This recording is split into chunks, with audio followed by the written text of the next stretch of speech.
마태복음 8장에서는 산상수훈을 마치신 예수님의 행적이 어떠한가 하는 것을 기록해 주고 있습니다. 특별히 오늘 또 며칠 살펴볼 마태복음 8장, 9장은 예수님이 행하신 이적들을 모아 놓았습니다. 이를 통해서 우리는 예수님이 어떤 분인가 하는 것을 배우게 됩니다. 산상수훈에서는 예수님이 권세 있는 교사로서 우리에게 보여주셨지만 오늘 8장 9장에 나오는 예수님의 모습은 권세 있는 권능자의 모습으로 우리에게 보여주고 있습니다. 저와 여러분께서 예수님이 행하신 이적과 기적들을 통해서 예수님을 더 알아가고 더 잘 믿고 의지하여서 그분을 통해 큰 은혜를 누리게 되시기 바라겠습니다. 첫째로 묵상할 말씀은 예수님은 권능자시다라는 겁니다. 2절에 보시니까 산에서 내려오신 예수님께 한 나병 환자가 나왔습니다.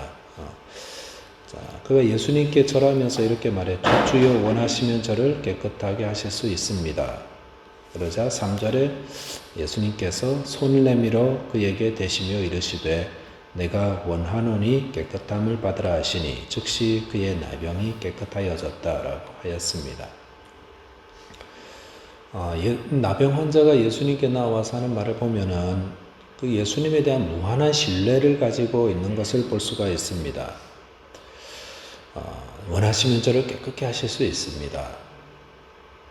근데 이 말을 가만히 묵상하다 보면은 어디서 자주 들었던 말 같았어요. 그런 생각이 떠올라서 제가 이 말을 어디서 들었더라 생각해 보니까 병원 드라마 같은 데서 많이 봤던 것 같아요. 특별히 죽음을 앞두고 있는 사랑하는 자녀 혹은 가족을 둔 사람들이 그 담당 의사한테 와서 막 매달리면서 간청할 때 그러잖아요. 우리 엄마 좀 살려달라고, 선생님 할 수 있다고. 이렇게 그러면 의사 선생님이 막 난처해 하면서 아마 그런 장면들이 떠올랐습니다. 그래서 아마 오늘 이 본문의 나병 환자도 예수님께 그런 마음으로 매달리지 않았나 이런 생각이 듭니다. 그런데 오늘 정말 기가 막힌 말씀은 나병 환자의 말보다 예수님의 응답이죠. 이 나병 환자의 간구를 듣고 예수님이 어떻게 고쳐주셨는가? 내가 원하노니 깨끗함을 받으라. 정말 간단하지요? 그러자 그 나병이 나았다고 했습니다. 별로 놀라지 않으시는군요. 네, 굉장히 놀라운 사건인데요, 그죠? 너무 자주 이런 걸 대해서 그런 것 같아요, 저희가. 근데 가만히 생각해 보십시오. 여러분, 나병을 고치려면 어떻게 해야 됩니까? 옛날에는 불치병으로 알려졌지만 요즘은 이제 약도 나오고 주사도 나오곤 해서 간단히 고치고요. 좀 시간은 걸리더라도 다들 이제 나병 걸렸다고 생이 절망스럽다 그러진 않습니다. 이제 나병은 더 이상 존재하지 않는다 그런 말도 있습니다만 이 나병도요 고치려면 시간이 필요하고 병원에도 가야 되고 수고를 해야 되는 거거든요. 근데 예수님처럼 이렇게 나병을 고치지 않습니다. 어디에도 그렇게 고치지 않습니다.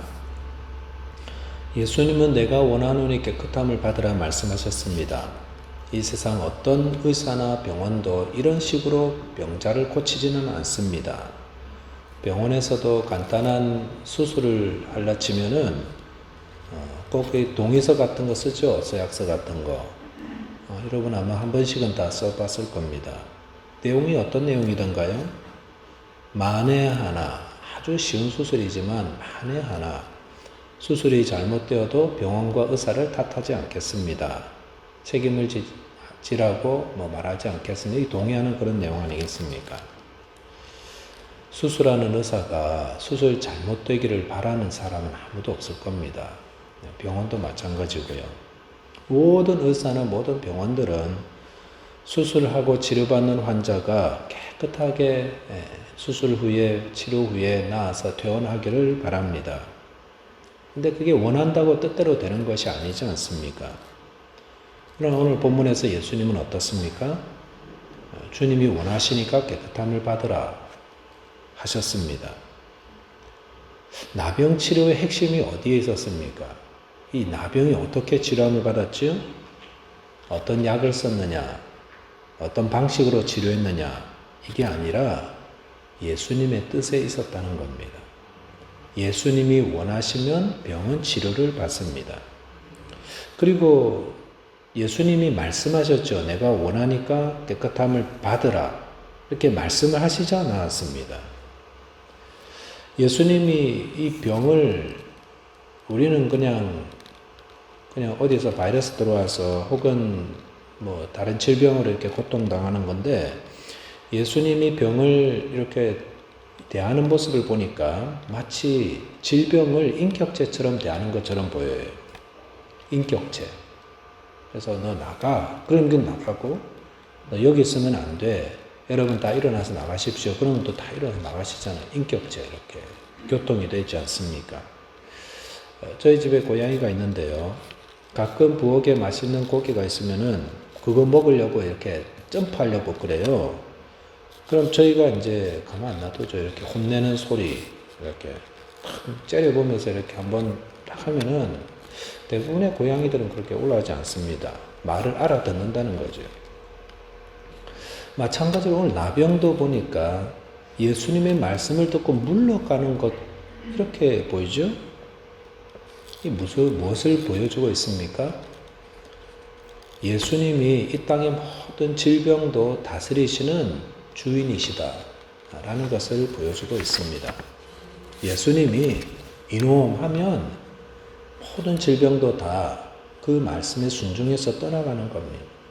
예수님이 원하시면 우리를 괴롭히는 그 모든 악한 것들도 그 앞에서 머리를 조아리고 순종합니다. 왜냐하면 예수님이 이 땅의 주인이시기 때문에 그렇습니다. 마태복음 28장 18절에서 예수님이 그렇게 말씀하셨죠. 하늘과 땅의 모든 권세를 내게 주셨으니 예수님은 우리가 믿는 예수님 어떤 분인가? 산상수훈의 가르침도 참 훌륭하시지만 하늘과 땅의 주인이 되셔서 이 땅 가운데 모든 것들을 그 말씀으로 다스리시고 말씀하시면 이 땅의 모든 것들이 그 말씀에 복종하는 이 땅의 주인이라는 것입니다. 며칠 전에는 그렇게 더웠다가 오늘 이렇게 시원하게 비가 오고 하는 것도 이 땅의 주인 되신 예수님의 뜻대로 되는 것입니다. 그래서 우리가 주님을 믿는다, 주님께 기도한다 그러면서 또 이런 사실을 다 기억하고 그렇게 나가야 될 겁니다. 주님이 원하시면 도대체 고치지 못할 병이 어디 있겠습니까? 주님, 이 시간 간구합니다. 이 시간 저의 병을 고쳐주십시오. 주님, 원하시면 저를 깨끗게 하실 수 있습니다. 주님이 원하시면 이 땅에 풀리지 않는 문제가 어디 있겠습니까? 주님 도와주시고 주의 뜻대로 변화시켜 주십시오. 우리가 믿고 섬기는 예수님이 어떤 분이신가? 권세자이시다. 그 권능을 바로 믿고 예수 안에서 담대하며 승리하는 인생 되시기를 주님의 이름으로 축원드리겠습니다. 두 번째는 믿음으로 주님을 의지해야 합니다. 그 권능의 예수님을 믿음으로 의지할 때 우리에게 그 큰 권능의 그 은혜들을 누리게 되는 거죠. 본문 5절 이하에 보시면 예수님께서 백부장의 종의 병을 고치신 사건이 기록되고 있습니다. 가버나움에 거주하는 로마 군인 백부장이 예수님을 찾아와서 그의 종의 병을 고쳐달라고 부탁했습니다. 그럴 때 예수님이 내가 가서 고쳐주겠다고 말씀하셨고 그러자 이 백부장이 주님 내 집에 오는 것을 나는 감당하지 못하겠으니까 다만 말씀으로만 해 주십시오. 그러면 내 하인이 낫겠습니다라고 하였습니다. 아마 그 요한복음 4장에도 비슷한 사건이 나오거든요. 근데 아마 그 소문을 듣고 그렇게 오지 않았을까 하는 그런 추측들도 합니다만 그 다음에 이런 설명을 붙이죠. 9절에 나도 나무 수와에 있는 사람이요 내 아래에도 군사가 있으니 이도로 가라 하면 가고 저도로 오라 하면 오고 내 종도로 이것을 하라 하면 하나이다 라고 했습니다. 이게 무슨 말입니까? 백부장에게 100명이 넘는 군사들이 있는데 자기 아래 군사나 종에게 어떤 명령을 내리면 그들이 그대로 한다라는 것입니다. 마찬가지로 예수님도 명령을 내리면 누구에게? 질병에게. 그 질병도 그 말씀에 순종해서 떠나간다라는 것입니다. 오늘 우리가 좀 전에 살펴본 내용처럼 예수님은 질병까지 다스리시는 이 땅의 주권자의 권세자임을 이 백부장이 믿었던 것입니다. 그럴 때 예수님이 10절에서 예수께서 들으시고 놀랍게 여겨 따르는 자들에게 이르시되 내가 진실로 너희에게 이르노니 이스라엘 중 아무에게서도 이만한 믿음을 보지 못하였도다 라고 하였습니다. 오늘 우리가 이 말씀을 보면서 우리는 과연 예수님을 어떤 분으로 믿고 있는가 하는 것을 좀 되돌아봐야 될 것 같습니다.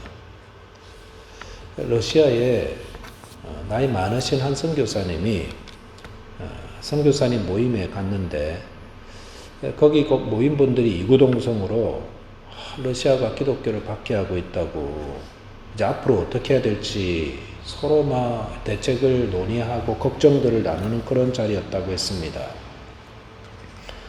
그래서 이 선교사님이 이런 말씀을 했습니다. 여러분, 러시아 정부가 우리를 지금 쫓아낸 것도 아니고 우리 교회를 폐쇄시킨 것도 아닌데 왜 그렇게 걱정들을 미리 하십니까? 주님이 우리를 이곳에 남겨두신 이유는 할 일이 있어서지 주님이 힘이 없어서 그렇게 하는 거 아니지 않습니까? 라고 그래서 힘내자고 격려하자고 이렇게 말씀하셨다는 그런 걸 본 적이 있습니다.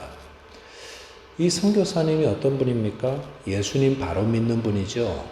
예수님 바로 믿는 분입니다. 예수님은 러시아를 다스리고 계실까요? 예, 예수님도 러시아도 다스리고 계시는 분이 예수님입니다. 호주도 다스리는 분이고요. 온 땅을 다스리는 분이 예수님이십니다. 물론 기독교를 박해하는 어떤 곳에서는 예수님이 힘을 잃은 것처럼 보일 수도 있습니다. 하지만 그런다고 그곳을 예수님이 다스리지 않는가? 그게 아니다는 겁니다. 모든 나라, 모든 병, 모든 문제들 다 예수님이 다스리는 분입니다. 그 시각으로 바라봐야 됩니다. 예수님이 다스리시는데도 예수 믿는 사람이 어려움에 처해 있다면 거기에는 주님의 어떤 뜻이 있을 거라는 것을 알고 깊이 생각해야 됩니다. 왜 어려움을 허락하셨을까? 또 왜 내가 예수님 믿고 의지한다 그런데 내 삶에 이렇게 어려움을 허락하셨을까? 거기에 주님의 뜻이 있다는 것입니다. 그리고 그 뜻을 따라서 주님의 복음, 주님의 사랑을 전하는 사명을 감당하면 되는 겁니다. 저와 여러분 섬기는 예수님은 온 땅과 온 하늘의 주인 되신 분이십니다. 그 예수님을 믿고 의지하고 담대하심으로 오늘도 저와 여러분의 삶 가운데서 승리하게 되시기를 주님의 이름으로 축원드리겠습니다. 네, 기도하겠습니다. 하나님 아버지, 네, 감사합니다. 주 예수를 믿는다고 하면서도 저희들의 근심과 걱정을 되돌아보니 저희들의 믿음이 정말로 부끄럽기 그지없다는 것을 돌아보며 이 시간에 온 땅과 하늘의 주인 되신 권세대 되신 예수 그리스도를 다시 우러러봅니다. 우리에게 오신 예수님, 우리를 위해서 십자가에서 죽으시고 부활하시고 모든 권세를 가지신 예수님, 이 시간 주의 이름 부르며 기도합니다. 저희들을 불쌍히 여겨 주십시오. 그리고 저희들의 병을 고쳐주시고 주님이 원하시면 저희들의 모든 어려움들을 다 해결해 주시는 줄을 믿습니다. 그럼에도 불구하고 여전히 아프고 여전히 문제 가운데 있게 하시는 것은 주님의 뜻이 있음을 믿사오니 주님을 온전히 신뢰하며 주님 의지하는 그 믿음 안에서 담대하며 평안하며 맡은 사명 충성스럽게 감당하는 주의 종들 다 되게 하여 주옵소서. 오늘도 우리 가운데 계신 주님을 높여드립니다. 주님 홀로 영광 받으시옵소서. 우리 주님 예수 그리스도 이름으로 기도하옵나이다. 아멘.